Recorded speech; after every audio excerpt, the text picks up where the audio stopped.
Hello everyone, today I'll be going over Wish, which has gained a ton of popularity with the retail investor community, similar to AMC and GME. Now, initially when Wish made their IPO last year, I didn't think much of it just because of the reputation for selling some subpar products. Even here on YouTube, you can find countless videos comparing expectations versus realities when it comes to the products purchased on Wish. However, today I'm going to be going over context logic or ticker symbol WISH and talk about the real potential I see in Wish to be a major competitor in the e-commerce market. First, I want to talk about the app and the platform itself because this is what really sets it apart from the others. Most people see Wish as just a simple buy platform, but it is actually much more impressive. The company has software that studies the customer's behavior and proposes products to them.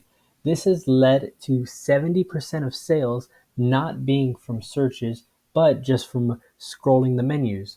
They use a discovery-based menu, which is very attractive and also focuses on personalized browsing, similar to how TikTok will curate content that fits your interests. Wish does something very similar.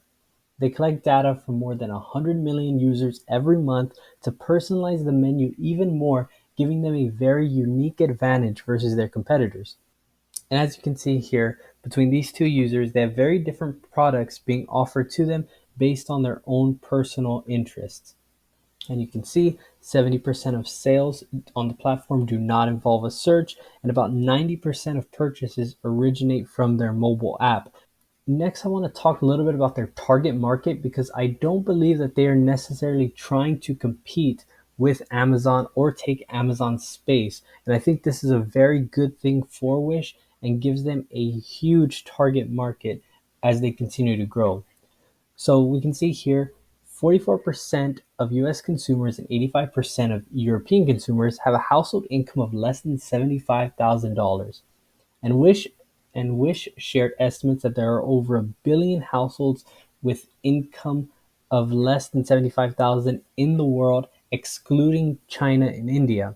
There are also places like Africa, the Middle East, Latin America, Eastern Europe, where the average household income is approximately 18,000. So affordability will be key for those users as their economies continue to grow. And I think where this plays a big role for Wish is if we can see here the retailers on the left side and the average income of the consumers on the right side. So for Walmart, we have about 56,000, Amazon with Amazon Prime about 70,000, Target 66, Costco 77, Macy's just under 80,000. And now this is where Wish comes in, where their average consumer income is $50,000 to $55,000, being the lowest. So each of these retailers here on the side aren't necessarily competing with each other because they have different target demographics.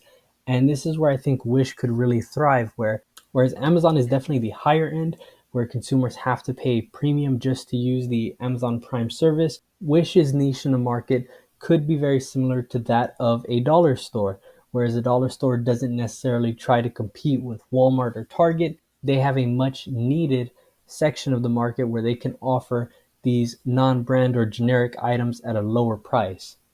Wish is already showing success in this target market. We can see here in the case of Mexico, the average person makes 16,000 per year, and in this market specifically, Wish has been downloaded more than Amazon over the last 3 years. So even though Wish is still growing and just barely starting to gain popularity, for the past 3 years, it has outperformed Amazon in Mexico. And this is where I think Wish has a ton of potential when it comes to the e-commerce market because they offer products at such a low price. They can fill the need for lower income consumers and be this online dollar store, online thrift shop where you can go browse around and find some products that match your budget. Now, looking at the stock price and a target price, these were some of the more conservative numbers that I found, and I wanted to keep it very conservative, very realistic. So, at the time of this screenshot, the current price was $9.16. As I'm recording this, we are just at about $9. But we see the target prices for Wish, the low end being $12 and the high end being $24. the average being somewhere around 17. So, even with the most conservative price target for Wish being $12, that is still almost a 30% increase from where it is right now. And this is why I find Wish to be a very appealing opportunity right now. As we see, they have been in a downward pattern all the way up from about $30 and have finally started finding support here at around 8.50 to right under $9.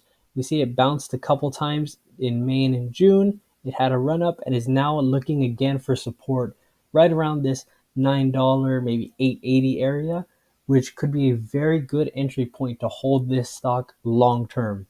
Now, this was a very brief rundown of the Wish stock. Now, my only worry about Wish is first being able to hold on to their consumer base, getting return customers, being able to personalize their feed enough on the app so that people stay connected to it and will keep returning to buy products, but also IP theft and fake items. There are some issues with the products that are sold on Wish, but they are working on that. I know they do have something similar to the verified purchases that you can find on Amazon and eBay, and some evidence to show that they are getting better with this. Wish last quarter announced that they saw record low days to door along with a record low refund rate, meaning the products offered on Wish are improving and customers are becoming more satisfied with the products.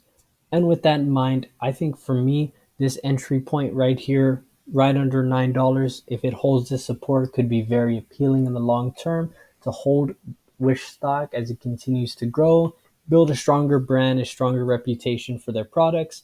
So, like, comment, and subscribe. Let me know. Do you own any Wish stock? Do you plan to hold any Wish stock in the future? And why or why not?